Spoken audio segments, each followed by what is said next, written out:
Every day we're dreaming.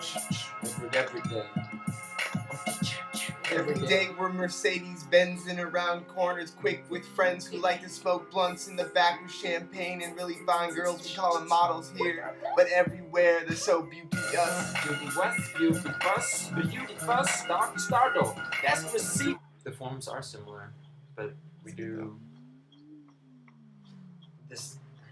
It comes back to the energies is something that has just become so obvious to me as a being that's trying to interact in a world. I've moved from a certain paradigm, a certain schema or matrix to navigate through, and it's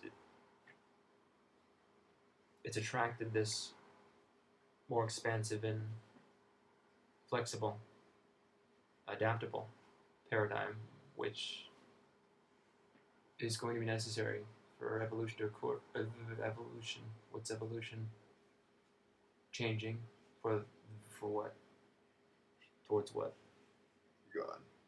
Is that what it is? Is it that simple? Returning to source. That's what evolution is? Yeah.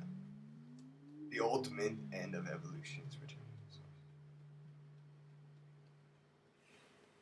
Our bodies are evolutionary in that we're animals. Will science ever be able to go that far? Yes. To make that statement true? Yes. Can it do it now? Science, yes. Self-realization. But also... So will science evolve? Science is like pointing at it already. Like quantum physics and stuff. But see, science is going to have to account for love. Quantum physics is mathematics, so is mathematics more fundamental than science? Something which is more sturdy, more at the base of the trunk of the tree of life, if there is such a thing? What is fundamental is spirit. What is not spirit is not fundamental. But everything's a sign. Math and science are, I think, probably equal. They're the same thing. Everything will merge into a unified field. Are they just tools of spirit? Yeah. Is that accurate? All of mind is the tool of spirit. Okay. All of mind. The entire gravitational pull of the mind circuit in the universe of universes is the spirit. What kind of mind do you have to harness to understand that? All mind. All mind. Yeah. Okay. All mind is the Is it okay? Brain of spirit. Is it ever okay to fragment your mind and channel different versions of the same experience? Like disagree with yourself about the same experience. Absolutely. Everything is going to be one. Everything will disagree. Everything will be a paradox. Mm-hmm. But your job is to integrate all things. Your job is not to try to figure out why they're different or why they're the same, but just to simply integrate everything. How does one do that? How does one embody that? One technique I use that is kind of fun is just like brash. What's brash? Arrogance. What's the results with that? Coming into your life body. For me, everyone has to do it themselves, but this is what you do. You just decide nothing actually contradicts. And then every time two things contradict in your experience, you integrate them. And you'll be able to find ways to integrate them. Things you know, things you intuit, everything. You can draw patterns between most things, but the things that will really test you will be those which you absolutely feel that they're not the same. No, those two things cannot be integrated. This is your ego, and these are the two things you must integrate.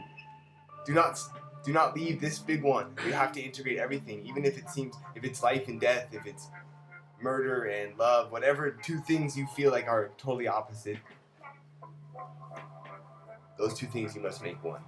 So one way to do it is just to say, fuck it, I'm the king of the world. I'm the light bearer of the truth which is to come.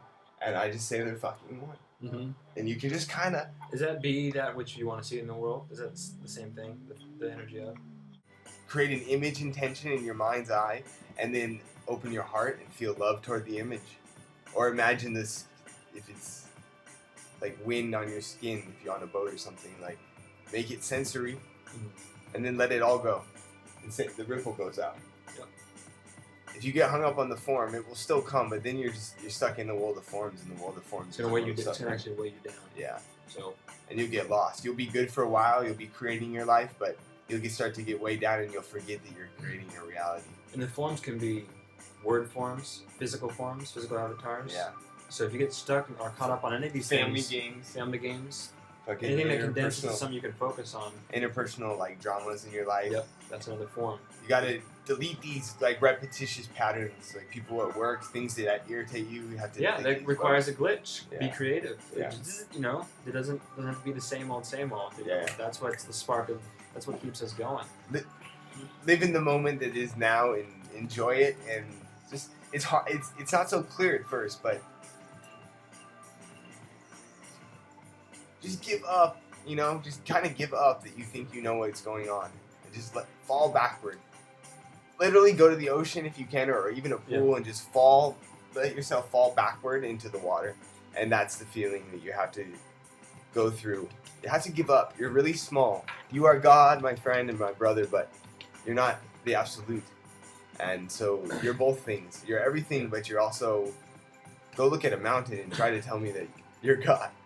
The point is, you're supposed to allow yourself not to think that you know it all, right? Yeah. Think that you stop having this thing like you're grasping in your mind. That what mind is that? It doesn't need to figure out. It doesn't need to get in there and take it apart. It is evidence of science's fault that it has to kill the frog to know it. Pretty much. It is. Why kill it? What are you learning? Kill a few and get the insides. Good, but why did you kill it? They know what they look like. It's a very third dimensional. Like you will, if you use these tools and cut it open, you will see these guts and nuts and bolts. But you kill it in the process of looking for those nuts and bolts. You kill something precious. And the image, like, put the frogs in classrooms and have the children grow a community or raise a community of frogs, and then look at photos of the insides. They'll learn more about the frog. Maybe I can show it better through a frequency. I don't know right now. But moving towards future language, there will be another dimension integrated into the verbal experience, and it might be something that moves you more emotive language, more maybe musical language to represent like a greeting. You've heard of whole families having a call, like to represent like this is our tribe. It's a frequency, it's a music, it's a signature. So again, hello isn't just hello anymore in a handshake. It's here's my signature, and like your style of doing it is truly unique in yours, and then you might have your family's style or tribes, and this just gives all this depth and dimension to the interactive experience. Greeting someone has all these layers to it now, and we're able to do that because on these basic because we're blessed by the Most High. Yeah, and the Most Highs are these ideas that evolve into concepts, and now there's so much information out there, concepts already strung together, that we're able to faster realize these ideas because of technology. So it's technology's playing a big role in the speeding up of if there's a collective moving towards wholeness, technology's having a part in this connective stuff. I mean, here we are because of it. Here we are because of it, Mother, let us be. We just want to drink a little wine, you see.